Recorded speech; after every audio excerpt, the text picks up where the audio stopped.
Bonjour, ici Mélissa, bienvenue à ces minutes mieux-être pour Migraine Québec. Ce matin, mon message s'adresse aux parents d'enfants qui souffrent de migraine pour vous enjoindre, dans le fond, à discuter avec l'école des besoins et de la condition de votre enfant. Mon garçon, qui va avoir bientôt 9 ans, souffre de migraine malheureusement. En ce moment, c'est comme 1-2 crises par mois. J'ai remarqué ça s'intensifie vers la fin de l'année quand il fait plus chaud, quand il y a plus de stress. Bref. Moi, j'ai quand même discuté avec ses enseignants chaque année de la situation et c'était pris au sérieux, dans le sens qu'on croyait, de toute façon, ça paraît, il vient blanc comme un. Il vient vert, blanc, comme un linge. Sauf que c'était pas pris au sérieux dans le sens de il faut agir rapidement. Donc, l'enseignante envoyait mon fils au secrétariat, la secrétaire disait viens me voir à récré, viens me va manger, puis on va voir. Puis ça faisait finalement 2-3 heures qu'il avait mal avant que l'école m'appelle. Il disait là, votre fils va vraiment pas bien, il faut venir le chercher, il a vraiment mal à la tête.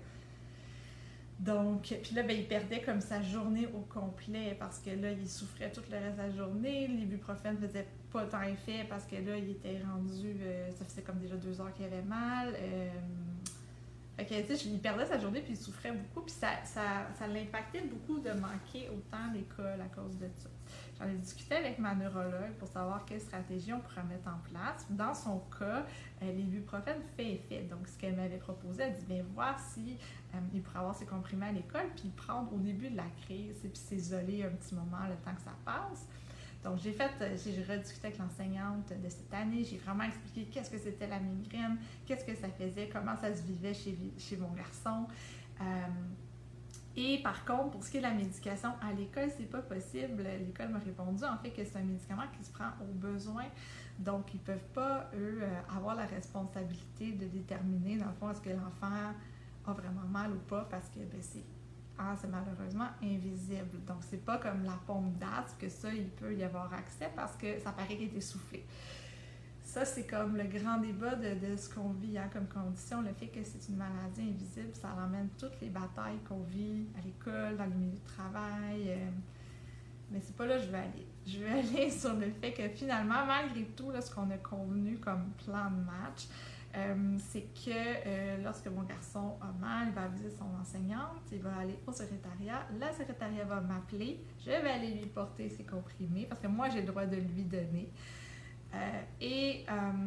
Son enseignante a dit il n'y a pas de problème, j'ai des coquilles qui coupent le bruit, il y a de la glace au secrétariat, donc ils vont vraiment lui permettre de s'isoler un petit 30-40 minutes le temps que le médicament fasse effet.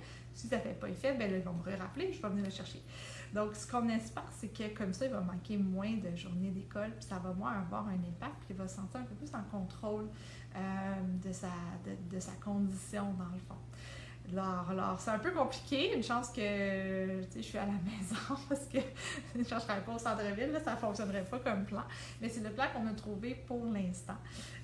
Donc, c'est ce que je voulais vous enjoindre à discuter, à expliquer encore à l'école. Puis ce que j'ai essayé d'expliquer à son enseignante, plus on attend pour traiter la crise, que ce soit pour l'enfant ou pour le parent, c'est la même chose. Là.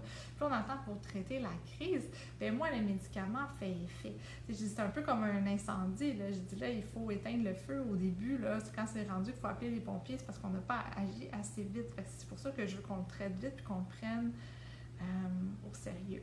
Mais pour ça, il faut répéter et réitérer, mais ce que je remarque, moi, c'est que les enseignants, ils veulent le bien-être de nos enfants, ils sont super à l'écoute, sont super disponibles, donc c'est vraiment mon invitation. Puis si vous avez trouvé justement des trucs qui fonctionnent pour votre enfant à l'école, comment vous gérez ça, je serais vraiment, vraiment contente de vous lire dans les commentaires.